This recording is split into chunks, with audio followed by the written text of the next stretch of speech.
So in Glaucon's theory about justice and morality versus Socrates' belief that goodness is intrinsic, I side with Socrates.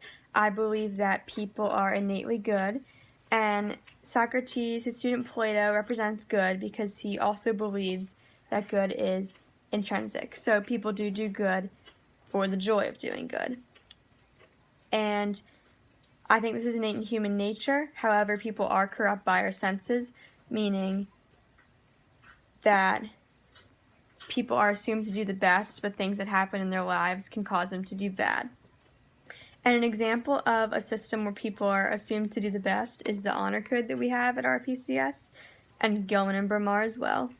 And this is when we're held to a standard to be expected to make the right choices instead of the wrong ones.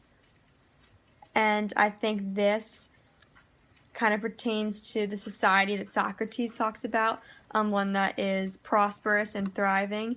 And in our small community, it stands for a good place for us to learn and have an education. Goodness is not only useful to our happiness, I believe, but it is intrinsic because there are people who do things for the greater good.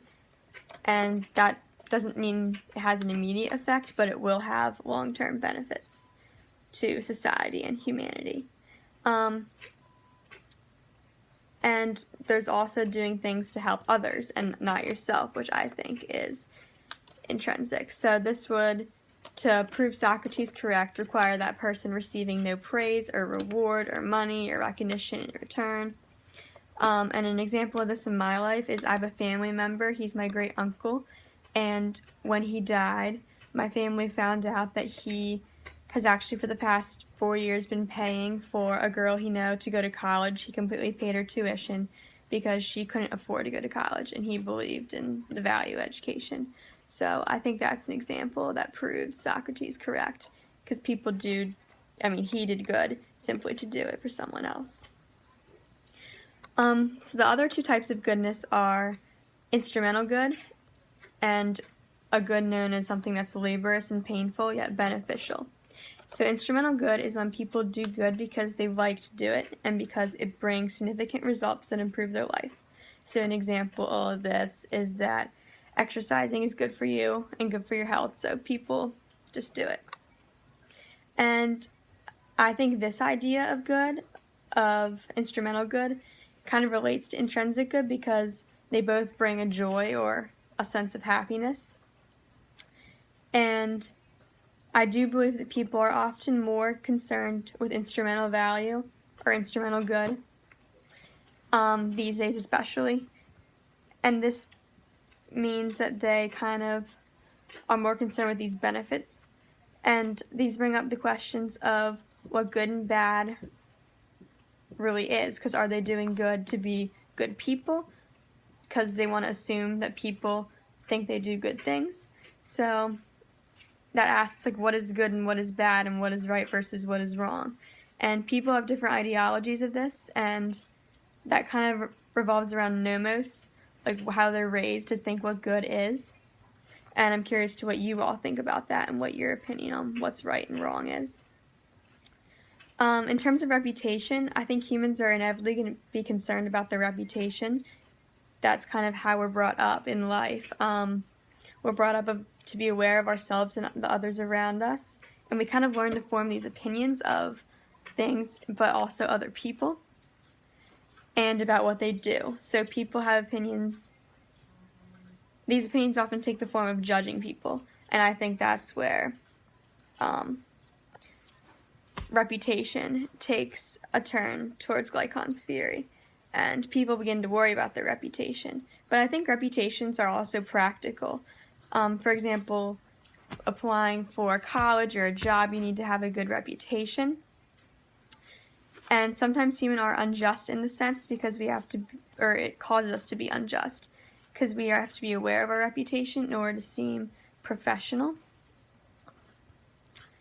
And I don't agree with Glaucon that we only do good because we are afraid to do the nasty things that get us in trouble. I think fear and justice are independent, so people often don't fear the thing itself, but they fear the consequences they're going to get for doing the wrong thing. And I think Glaucon's ring is a good example of this. So like anyone with that ring would be so happy.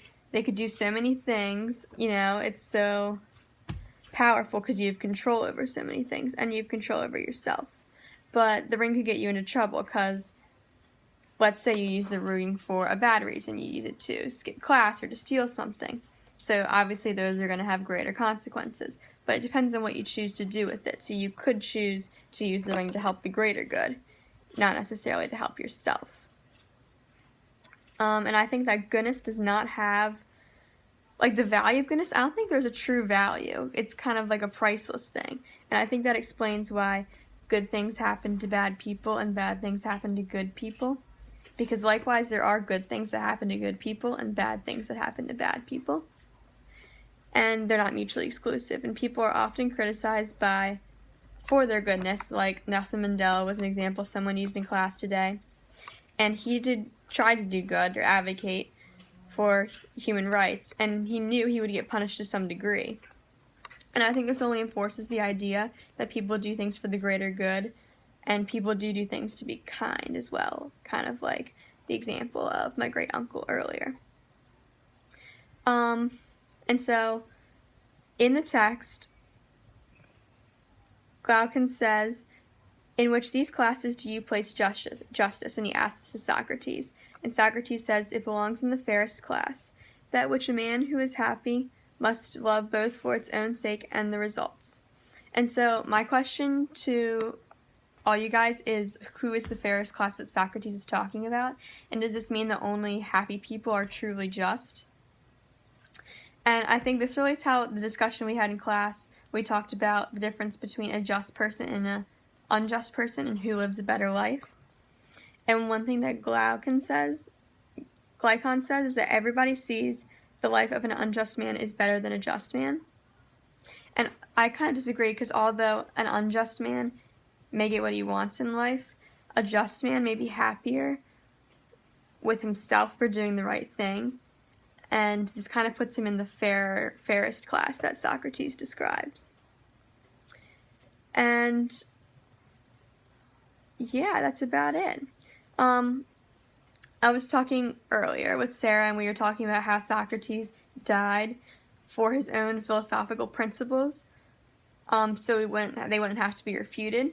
We learned about this in the first lesson when he died, and I think this is kind of an example of being intrinsically good, because he knew he'd have to die for his principles, and he kind of died for the greater good in this sense, and so that his theories would live on. And I think that he himself kind of proves his own theory there. And that's all. Thanks.